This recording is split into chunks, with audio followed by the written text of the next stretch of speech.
little bit sick, and so my voice is a little in and out.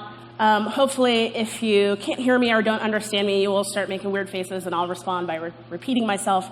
But if I need to, please feel free to just kind of wave and shout and say that again. I'm totally open to it. In fact, I'm a teacher by trade, so I'm really sensitized to it. So thank you, Rob, for the introduction, and thank you, Arizona Brewers Guild, for bringing me here to speak to you all today. When I started on as the Brewers Association's first diversity ambassador, the first response I got from most people was like, wow, hey, you have a hard job in front of you. And it's an interesting response because since April, I can say that I've honestly had nothing but great response from the industry. You all have been wonderful and responsive and open to conversations, and I hope we can just continue the positive energy here. So the starting point that I always want to start with is we all want to diversify craft beer. So why is that so hard? And I'll start with a caveat also. We all don't want to diversify craft beer, if we're honest. However, lots and lots of us do, and there's several reasons why. First, as most of you know, and especially if you were at CBC and saw some of the industry data that showed how the industry continues to grow, but market share of our target drinkers, our most common drinkers, is compressing a little bit, it makes good financial business sense to expand your markets. If you're going to keep growing, you have to continue reaching new drinkers. Second, diversifying the people who work for your breweries and your tap rooms and your sales forces brings new ideas and creativity into the market. This is a wonderful industry that has always thrived on its creativity and innovations, and new voices push that. Third, lots of you ethically feel that this is the right thing to do. Lots of people approached me at CBC and said, you know what? I want everyone to feel comfortable in my business. And when I look around and I don't see everybody there, it frustrates and hurts me. And so this is an opportunity to bring your personal ethics and your organizational ethics in alignment. And that just feels good. But as I mentioned before, doing this is difficult. And part of what we're going to talk about today is why it's difficult and what are some of the strategies we can do to address things. So Rob mentioned that I worked in a homebrew store. This is true. I also have a day job. I'm a college professor. That's where the doctor comes from. I didn't just pick it up because I like it, although I do like it. And because I'm a college professor, I like things to be tidy. And so I'm going to do this presentation in kind of chunks. First, I'm going to show you some data that I have about the Phoenix metropolitan statistical area, just to give you a sense demographically of what your drinkers look like. And then I'm going to go into a set of threes, because threes feel nice. 3 opportunities, 3 problems, 3 metaphors, 3 solutions. And I also hope this is somewhat of an interactive talk. As a teacher, you would think I'm used to and like to stand up and talk at people, but I actually have some expectation that people will talk back to me. So I will try to give you some opportunities to do this. And there may be a mic floating around, so maybe someone can run over and be the mic person if people want to chime in. And I'm kicking stuff. And then finally, we have some specific objectives for the seminar. I want you to leave with some actionable steps in hand. Right? I want you to leave with some ideas of stuff you could do tomorrow or the next day when you get back into your breweries to make a step in the direction if you want to take it. So there's 3 areas of opportunity that I think we face as an industry. And I give it this kind of cutesy name so it's easy to remember. We have fans, who are the people who come to our tap rooms and drink our products. Hands, our employees and staff and suppliers, and our brand, our packaging, our marketing, and our spaces. And what I'm going to try to do is continue talking with running all these 3 threads. So first, as I mentioned before, I can give you some sense of what your fans look like. So if you look on the graphs, this is nationwide versus the Phoenix demographic metropolitan statistical area. Let me tell you first a little bit about this data. It's from a data set collected or purchased by the Brewers Association. This was a survey of a little bit more than 14,000 drinkers, and it's essentially extrapolated up to an expected population of 17 million nationwide. Those of you who are outside of the Phoenix demographic metropolitan statistical area, I apologize. Hopefully this will still be useful for you. So this first set is craft drinkers by gender. Nationwide, we're looking at a split, excuse me, of about 68.9% men and 31% or 31.1% women nationwide. In Phoenix, or in this area, you're looking at 76.5% men and only 23.5% women. So off the bat, perhaps female drinkers are an area of opportunity, at least in this region. Next, you have craft beer drinkers by age. We use the kind of arbitrary generational labels here just to make it easy. Again, if it's difficult for you to see, you're trending younger here than nationwide. And this isn't just accounted for by the age of the state in general. Arizona is about spot on to the national median age, so you're trending younger, and that's not accounted for by your state demographics. Next, craft beer drinkers by race. I put an asterisk here, and that's because this data set does something goofy. Usually, race and ethnicity are two different categories. So Hispanic is a separate category, and you can be Hispanic of any race. For some reason, this demographic puts them together, which is very unfortunate. Again, the Hispanic data here may be not as useful, but some of the other data might be. One of the most biggest things you could probably pick out of here is that yellow bar does not exist in the Phoenix demographic metropolitan statistical area. It did not reach a significant statistical point, so it actually says 0% in the data table. There he is. Yeah.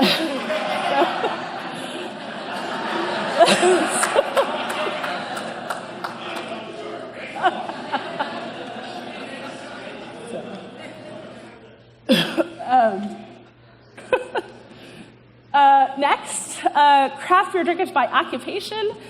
This was, if you want to talk about how they label this in the data set, I'll let you know a little bit later. But essentially, this is blue-collar versus white-collar occupations versus not employed for any reason, so retired, right, any other not employment.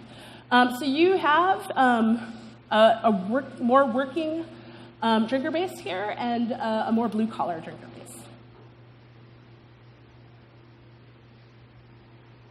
So that's just a quick look at some of the other stuff. I know in another session you're going to see some more demographic data, but that's just an overview to help you look a little bit about what your customers look like. When we talk about other two opportunities, hands and brands, these are things that we're going to be a little bit more abstract, excuse me. I will let you know that the Brewers Association is working on collecting data about the demographic outbreak of folks who work for craft breweries nationwide. Hopefully that data will be compiled and released within the next year. So on to our problems. And this is our first problem, the problem of ends and means. And our first metaphor to kind of make this point. Anybody in here practice a martial art? No martial arts practitioners? No? You always think there's one crowd, but there's not. Does anybody in here like to practice a martial art, like in your hypothetical mind?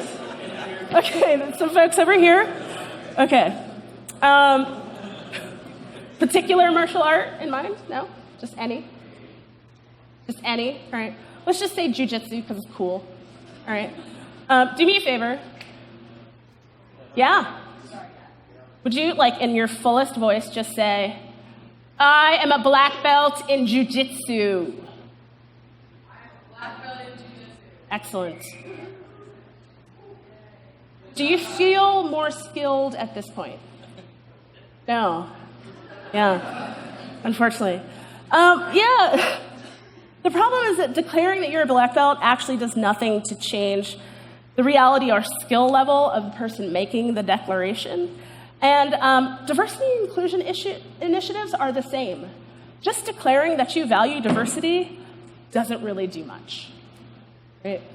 And that's because, diversity is an end, but it is not the means to the end. And we've done a really bad job of confusing those means and ends. So we say, yeah, diversity, diversity, diversity. That's not the way to get there. So I would like you to say, when we continue to talking, that diversity is the end we're talking about, the end goal, and inclusion is the process that we use to get there. And so what we're going to talk about is some processes of being inclusive to hopefully reach the goal of diversity at the end. So, strategies for doing this. Lots of times when we talk about achieving any sort of personal goal, we talk about habits of mind and body, right? So I'm trying to take off a little bit of my beer weight right now. And it's not just the stuff, like weighing stuff on the scale or going running or the Fitbit judging me or whatever. I have to change things in my head and I have to change my actions. And those two things have to be consistent. From the organizational level, we talk about habits of attitude and action. So organizationally, you have to kind of shift your attitude, and you have to put some actions into mind. Specifically, research suggests that diversity efforts that don't use both of these approaches, both shifting attitude and corresponding action, are doomed to fail. And sometimes they even make things worse. So what I'd like to do is give you an opportunity to think through at least the attitude part, right? And for me, this means setting specific diversity goals.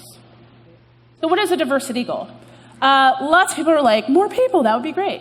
But what I want you to stay away from is quota counting, because that's not what we're talking about here. Right? What we're talking about is finding ways to, use diversity to expand existing organizational goals. So let's say, for instance, one of my biggest goals is growth. Right? I want to grow. And let's say, how can diversity dovetail into that growth? Well, perhaps I can target new areas of distribution or new types of partnerships in order to facilitate that growth. And so I can say, I want to sell X% or X many more units specifically from these particular efforts. So the goal there isn't faces of different colors to count, right? Or different kibbles and bits and parts in your breweries. The goal is things you already want to do, right? Grow, make more money, yeah? And you attach those through diversity goals. So if you're sitting with your coworkers, or even if you're just sitting with people you just met today, take a few minutes and think about what a practical diversity goal might look for you. And when somebody has a nice one, I'd love to hear it. Talk amongst yourselves.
All right. Anybody have anything you want to share?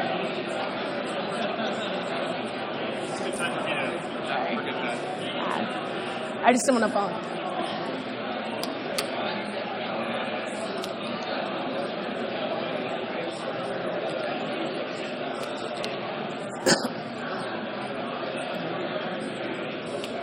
Anybody got anything over here? Back in the back? Rob's coming with the mic.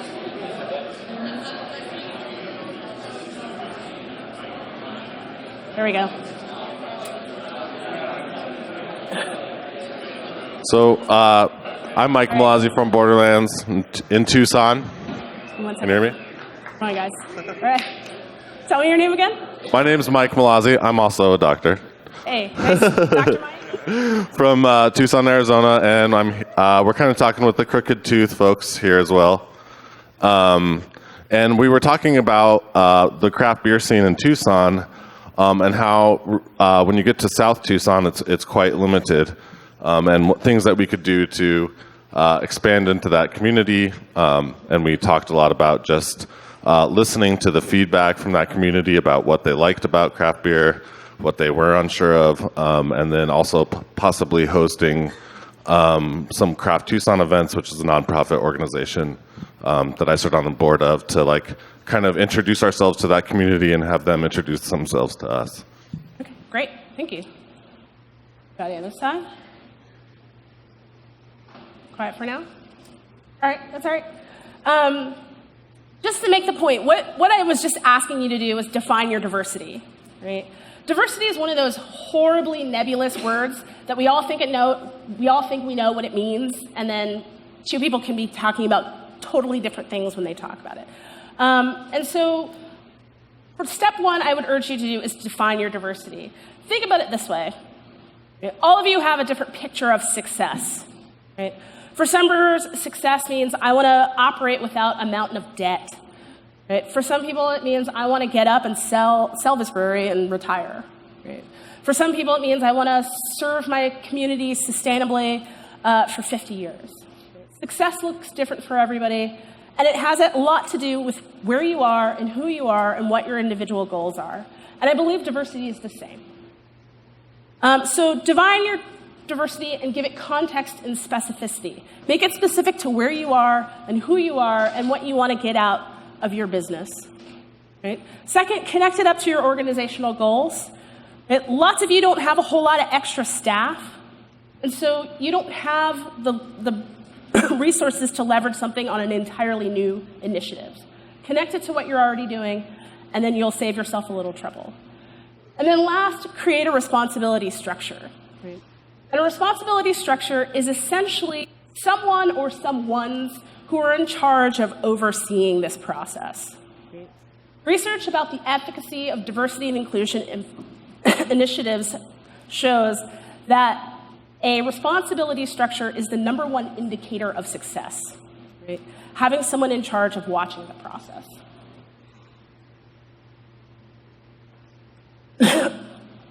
When you create goals, you want them to be measurable, right? And this is why I call them diversity goals and outcomes.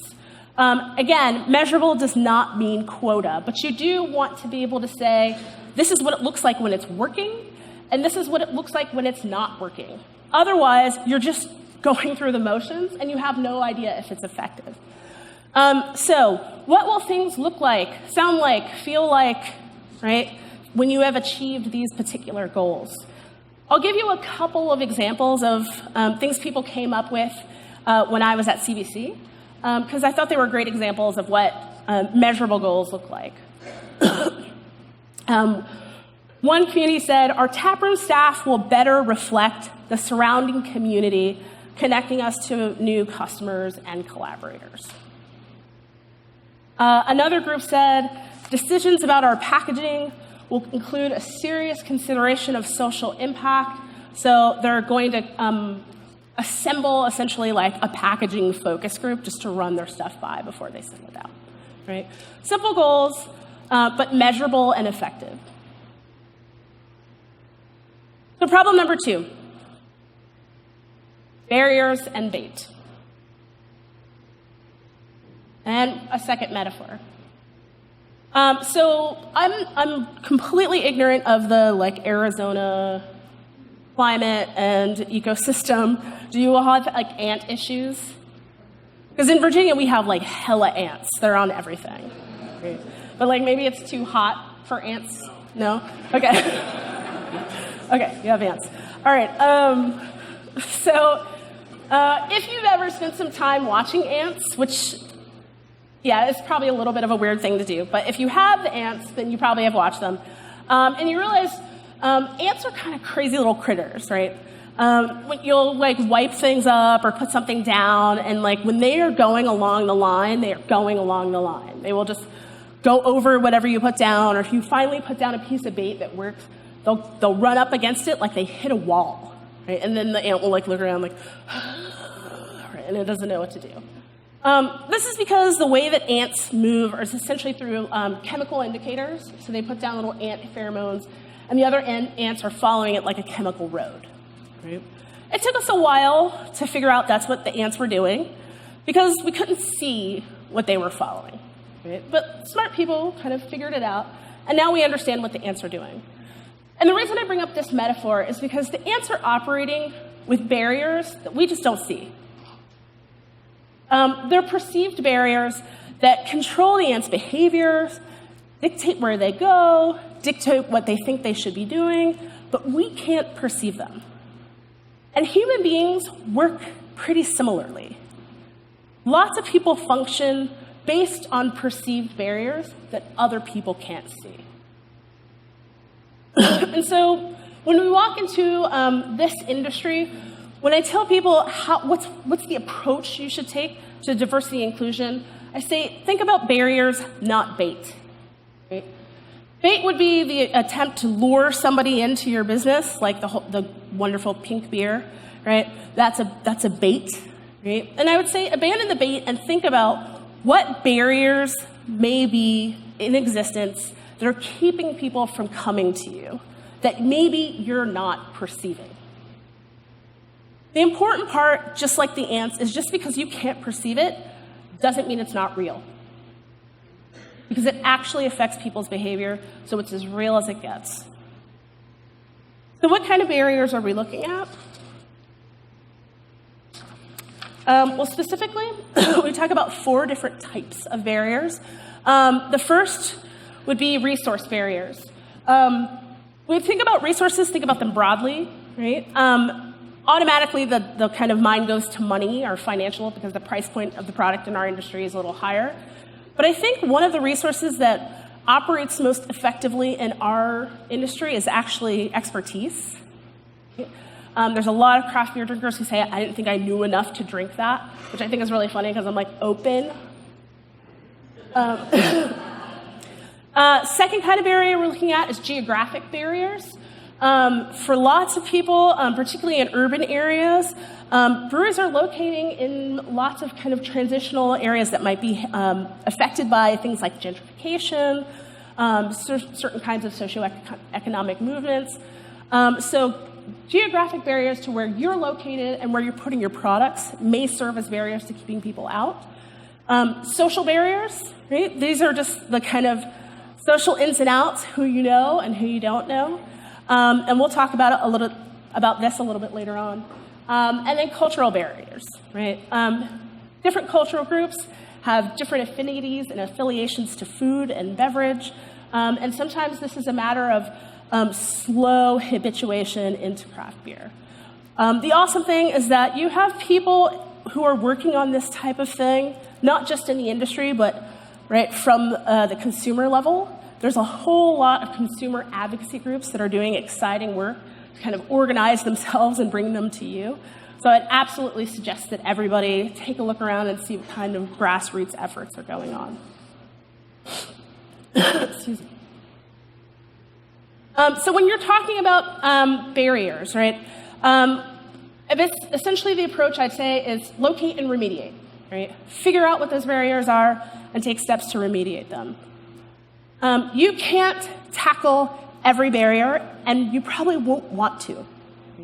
This is a matter of figuring out what is within your power, what isn't within your resources, and specifically what is connected to your established goals, right? Not all of us can fix everything, and we shouldn't try to.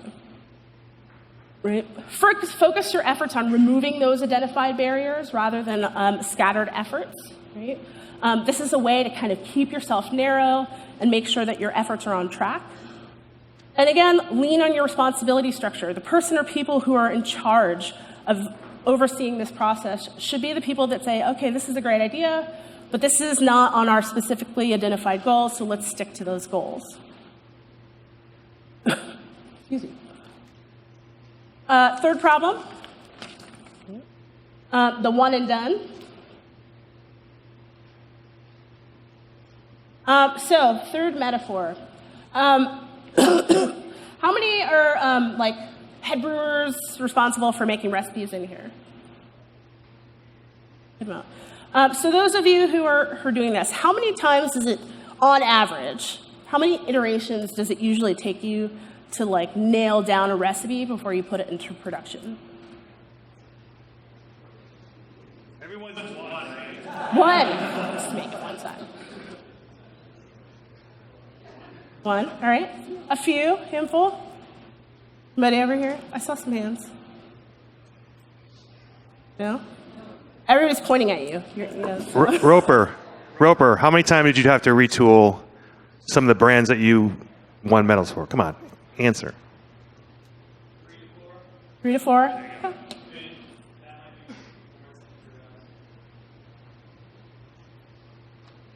Everybody else over here pretty much in the same ballpark? Yeah, good. Okay, solid. So there's a lot of considerations, right?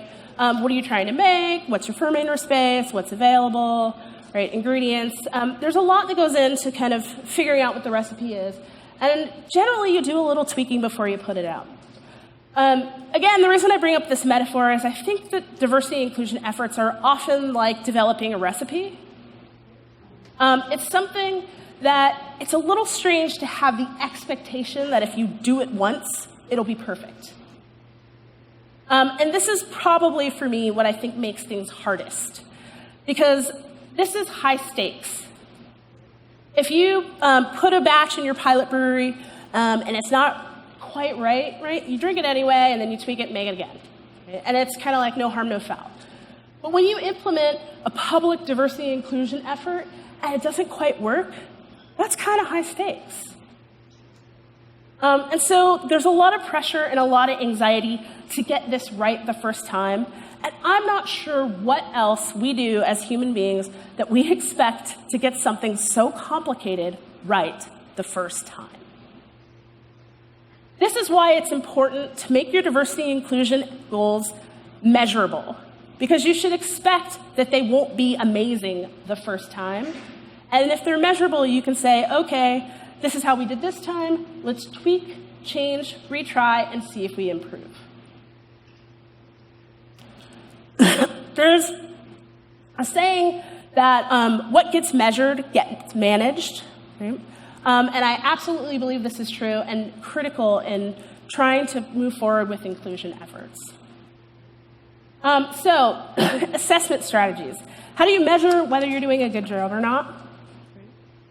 I'll break down a couple, again, based on just what the areas we're talking about, but this is part of the goal-making process, so you should think from the beginning, what can I do to assess how well I'm working on these? From the point of your fans, this is pretty easy, right? Sales will give you a really good impression of what folks are doing and how they're getting a hold of you. Same thing, whether it's taproom or package sales. For your brand, a little bit more challenging. Lots of you are pretty active on social media, I'm guessing. Yeah, maybe. No. Social media reach and other types of analytics are often a good way to see how well your brand is resonating with people. Again, impressions and appearances. So lots of you probably track when you're mentioned in the press. These are good excuse me. These are good opportunities. And then formal and informal acknowledgements, right? Are you winning awards? Or is someone, Chamber of Commerce, coming by and giving you a pat in the back, right? Things like this. As far as your employees, your hands, right? Closer to you, so easier to assess. But honestly, this can be tough, right? A lot of people don't want to kind of do the demographic interview of their employees when they come in. It shines a light on things that sometimes you don't want a light shined on. So part of the process of what we're trying to do at the BA is hopefully taking this out of individual folks' hands and seeing if we can do this on a broader level organizationally. But if you're comfortable with it, this is good data to keep. So just to recap before I kind of open up the floor for questions, right? Our first problem, the problem of ends and means, right? Mistaking the end of diversity for the means to achieve diversity. Just like declaring that you have a black belt in a martial art doesn't really do much. Declaring that you value diversity doesn't really do much. Second problem, barriers, not bait. Just like ants are following, right, pheromonal chemical pathways that we cannot perceive, doesn't mean those things are not real. So you need to focus on eliminating barriers to access that are perceived by the folks who are acting against them. Right? Challenging, but a better way to go about it than trying to lure people, because then you'll end up making like McDonald's "I'm loving it" commercials, right? And which is nobody likes. And then third, right, the problem of the one and done.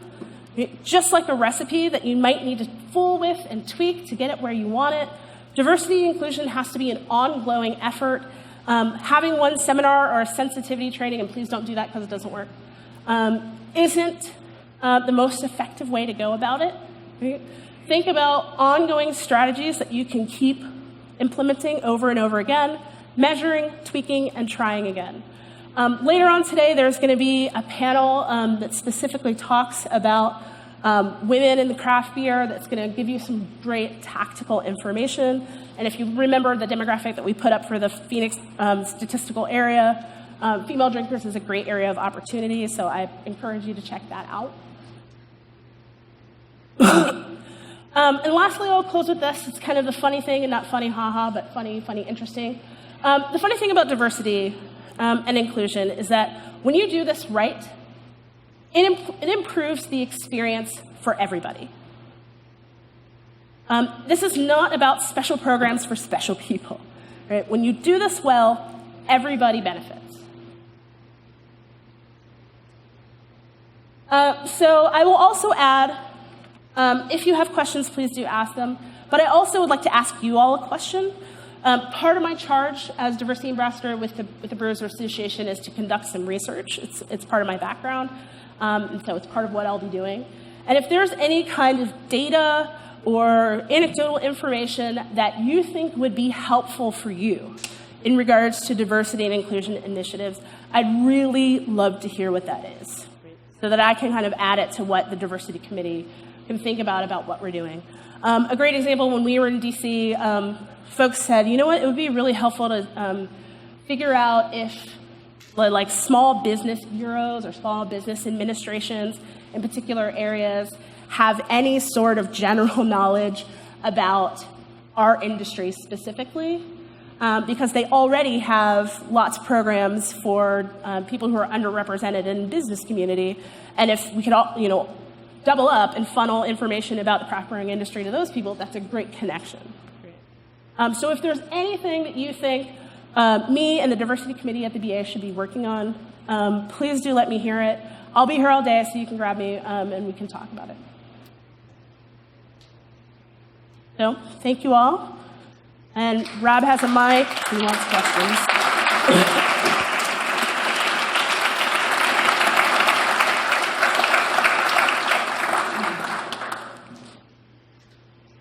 Thank you, Dr. J. I have a question really from a perspective of what you've seen around the country, because you mentioned how we can have a current goal.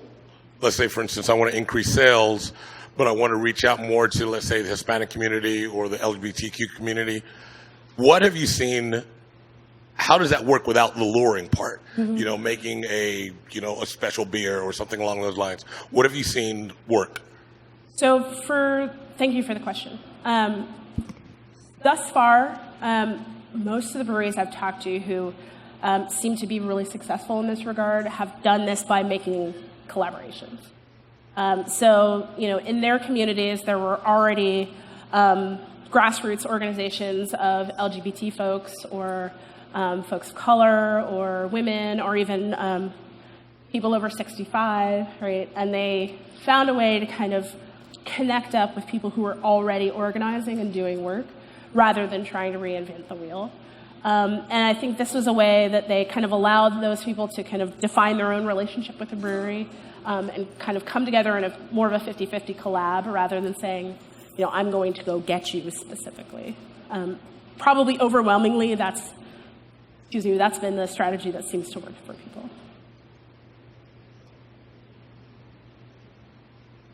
Well, while we're waiting for a question, I just wanted to say we did some data research on our own festivals, and we are 58-42 male-female. And the only thing I can say about that is because we have the best beer available at any given point in the state for our festivals, so hats off to all of you all. So we had to find something challenging to separate ourselves even above and beyond, and we just try to create experiences. So we didn't say we're going to create female experiences, we're not going to create these different types of experiences. We're just going to create an experience. And so that was our experience in that. And I'm not sure if I feel comfortable going and say, I want to create a Hispanic experience, or although that is a huge segment of the market. Somebody ask a question so I can stop talking.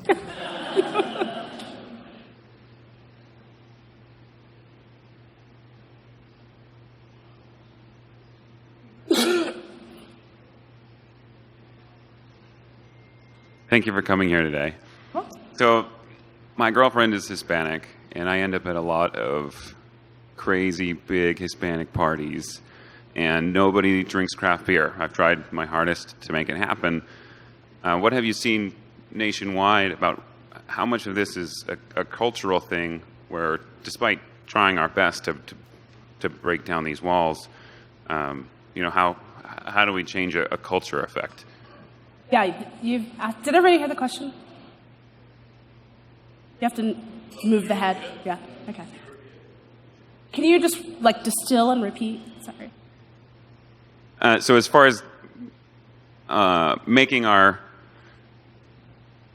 base more diversified, how much of what you've seen is a cultural upbringing versus breweries shunning people away or?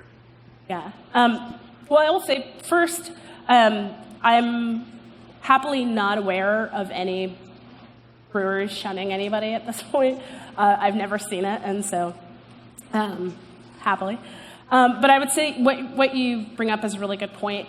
And this idea of kind of cultural affiliation, particularly when it comes to race and ethnicity. There's some interesting research that I actually just picked up a couple of months ago. General consumer research about diversity and inclusion efforts and brand loyalty among particular segments. And there are some really interesting results with regard to race and ethnicity and brand loyalty. So I'm going to try to make hand charts right now. Hopefully this works for you. But if you look at brand loyalty, and let's say you have a scale, right, and the scale is going to be vertical, right? So up high is really brand loyal, and down here is not so brand loyal. Right? And then you look at a range of brands. Excuse me. When you look at predominantly Caucasian individuals, brand loyalty is all over the place, but it kind of stays right in the middle. If that makes sense. So lots of people are moderately brand loyal, but not extreme.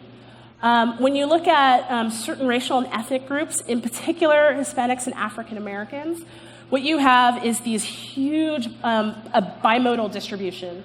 So you have people who are extremely brand loyal, and then people who have almost no brand loyalty at all, but very few people in the middle.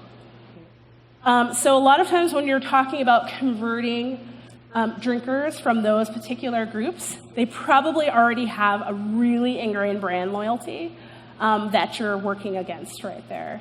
That doesn't mean it's unshiftable, but it's going to take a little bit more work. What's interesting is there's a huge payoff on the other side, because once you have established brand loyalty with those groups, you have a very loyal brand. Right?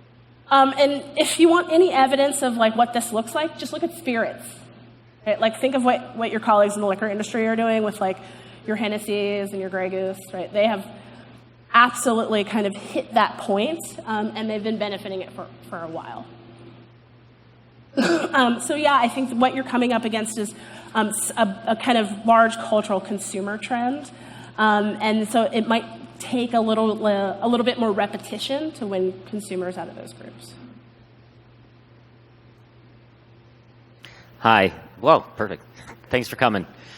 So I do a lot of hiring for the brewery. I'm the packaging manager, and I bring in kind of the entry-level folks. And we have great, passionate people who love craft beer. But I've been trying to see if we can make the brewery look a little bit more like our community.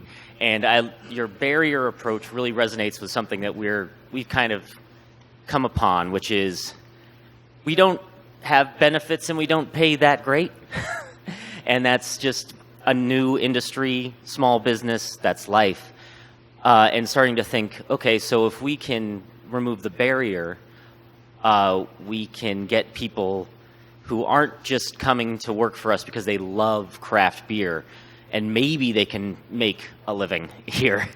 We can offer a living, and they can come to love craft beer too. Do you know of any communities where this approach has been successful in diversifying the workforce? Yeah, so I can talk about kind of two different strategies that I've seen folks working with to help. One, and it's a related barrier, not necessarily just to pay or benefits, but this idea that in some communities, the fact that you could work at a craft brewery is like not in the minds of lots of people. Like they're like, wait, that's a job, right? Who knew? And related, right? In some communities, particularly for Black and brown people, working in alcohol can be seen as stigmatizing, right? So a lot of people are like, oh, you have a record, you could never work in, right? And that's a huge challenge, honestly. One other thing I've seen some folks do with some success is actually having open houses, but like career day open houses at their breweries. So it's not just your brewery, but you might invite some of your suppliers, you might invite some of your reps, and then it's really like a kind of career fair type thing, and it's really about like, here are jobs in our industry, and this is what it looks like, and and then you get to shake a lot of hands and meet a lot of people, and that's something that's really interesting. Second, I've seen some success with internships, particularly with technical colleges and community college. Now, I will throw some warning out there too, because sometimes this is a lot of investment of time and energy for a person who may not pan out. So this is definitely something that's easier for larger breweries. This is also something that BA has talked about working to subsidize or take some of the burden off of smaller breweries to kind of see if we can create a larger internship structure that will allow people to work without losing too much out. But those have been kind of two approaches that seem to help people kind of open the doors. But I really believe that lots of the problem is people, those of us who love and are obsessed with beer, then we kind of get this like, one day I'll work for a brewery for not much money, but there's a lot of people who like that maybe not isn't their fantasy because they never thought of it. So where would you begin? Oh, sorry, over here. Okay, sorry. Where would you begin to start thinking about it if the main barrier, at least ethnically or racially, seems to be that it's just not a diverse area? That your area where, like, the town is just not terribly diverse? Yeah. Good question. Thank you. So I think in some ways, right, you should just think about your goals and temper them by where you are. And this is absolutely what I mean by make it contextually specific. If you don't have a whole lot of XYZ in your area, you might not get a whole lot of XYZ, and you're doing the best you can. But you might think about opportunities that you have to kind of place yourself in different breweries. I know some of my friends in running breweries in Richmond. One of the things that they have is, on their web pages, they have the kind of, do you want us to donate a keg for your thing, right? And they get killed by people like, oh, please donate beer for this fundraiser or this thing. But it's generally all the same types of organizations that are asking for beer. So they just took one day and essentially hit up all the different cultural festivals, other types of groups, and said, hey, Did you guys know that we sometimes donate kegs for events? And those folks were like, you do? Right? And then they got a chance to kind of like put up their tent and shake some hands and be in front of populations that they'd never been in front of before, just by making them aware. Again, it's kind of close to this idea. There's just a lot of folks who are not aware of the mechanics of the industry, and once you introduce them, they'll open up a good number of doors. And I'm not as familiar with Arizona's distribution as far as how you guys get into restaurants. But I know that there's a lot of opportunity there also as far as like trying to figure out where your beer goes if you can't necessarily get people in to where you're at. You mentioned earlier in passing that diversity training doesn't work. Could you expand on that a little bit, especially since the recent Starbucks thing where they shut down, and obviously Diversity Day from The Office, best episode ever. Okay. So, informal survey, how many of you have kind of sat through like a diversity training webinar thing? It was freaking horrible, wasn't it? It's like the worst. I sit through diversity training. I'm a diversity unicorn, right? I am female, I am queer, I am black. And like I sit through diversity things and I'm like, what is this? Right? And I'm angry at the end. So, it should hypothetically benefit me most, and I can barely make it through.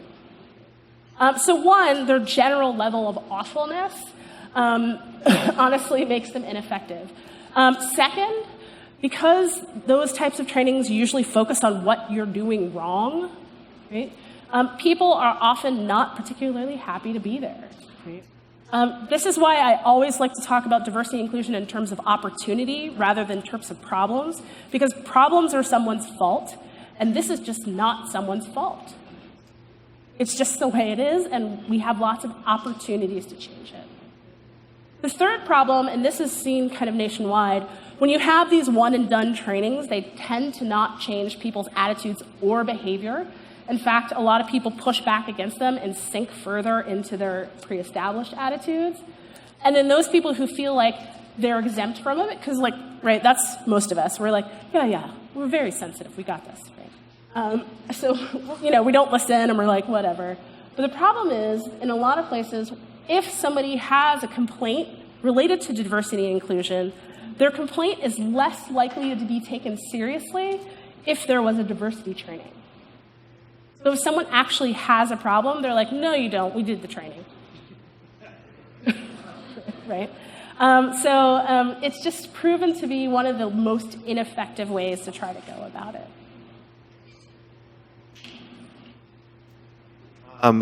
While I'm taking a slow walk over to Chip, I got into this industry for the beer, but the culture is obviously front and center. I just wanted to point out that if you follow Dr. J on Twitter, you get some insights into all kinds of things. There was just a recent conversation about culture with Jeff Allworth, another writer that I love. But he mentioned reading your book, Value of a Pint. Can you talk a little bit about that? It sounds like it's going to be something I want to read if I ever get time, but please talk about that a little bit. Yes. Thank you for the opportunity to shameless self-promotion. When I was in graduate school working on my doctorate, I actually did my doctoral dissertation research about the culture of American beer. And so that research about the industry post-prohibition and specifically about craft is going to be turned into my book, which is called The Value of a Pint. Essentially, the book is about, if you're kind of a little bit of a economics nerd, it might be for you. Essentially, when I was really started digging into the beer industry, what I was finding is that lots of things that it was supposed to be doing from an economic perspective, it was not doing, right? We hit the bubble 4,000 breweries ago. They were like, this industry can't keep growing, and we keep growing.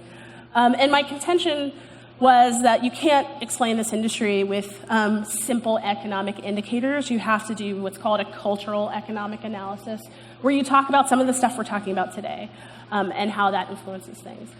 So that's essentially what the book is about, and it kind of is a half-C, half-C. So it's half of it is about the kind of pre-craft time, and the rest of it is about post-craft. Thank you. We have time for one more question. If not, I'm going to ask, you mentioned a lot of different groups. We didn't really talk about, socioeconomic very much. And with craft being a premium product, Yeah. How do we work around that? Yeah. I made it ignore that question. Sorry. So one of the questions that we have been talking about a little bit in the Tucson beer scene is just like, what happened was basically after the election, Tucson saw a pretty significant uptick in anti-Semitic speech and vandalism.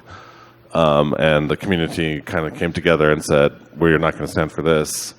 And then designated, like your business would designate itself as a safe space. But I think just doing that doesn't change the behavior of necessarily people that come into your space. And so one of the things we've been talking about is potentially develop training for our servers to basically shut it down when they see it, because as a server, the customer's always right and you don't want to like say anything to offend them. But if you say that your space is safe, then you need to shut it down. But I'm concerned because you're saying like this kind of training might not work. So I just wondered if you could speak to that. Yeah. First, my apologies. That sucks. So this is a really good question. Thank you. Because I think it brings up the issue of policing. Right? And that's, should we be policing people? How aggressively should we? I'll let you know, just kind of to put it out there, I am very anti-policing, so lots of people kind of shoot me pictures or email me and they're like, what about this label? And I'm like, yeah, their choice. Stupid one. But like, and I kind of feel like people will let them know. And so this is tough. I think one of the things that breweries who have a lot of success in this particular area seem to be telling me that they're doing is that they've done a really solid job of creating a culture where it's obvious what the values of the culture are, so that it discourages people from kind of acting against them. Now, that may be less about sensitivity training your servers and more saying, this is what the culture of this space is, and these are the things we use to define it. Right? And so, in some ways, it's easier to approach somebody and say, instead of censoring their behavior, saying, well, this is the type of thing we like to do here, right? And letting them kind of see themselves as not fitting. This is, for me, very similar to the way tap rooms that are kind of family-friendly work, right? My kid is 10 now, but when he was like 3 or 4, we dragged him into tap rooms everywhere. But not all, right? Like, there were certain tap rooms I would be like, kid, cool, and immediately I would bring my kid, and I was like, of course the kid's here, and I acted like he belonged, and immediately picked up that was the culture, right? And when there wasn't, I was like, no kids in here, I'll leave him at home. So I think in some ways it's really about kind of purposefully defining the type of culture that you're promoting in your space.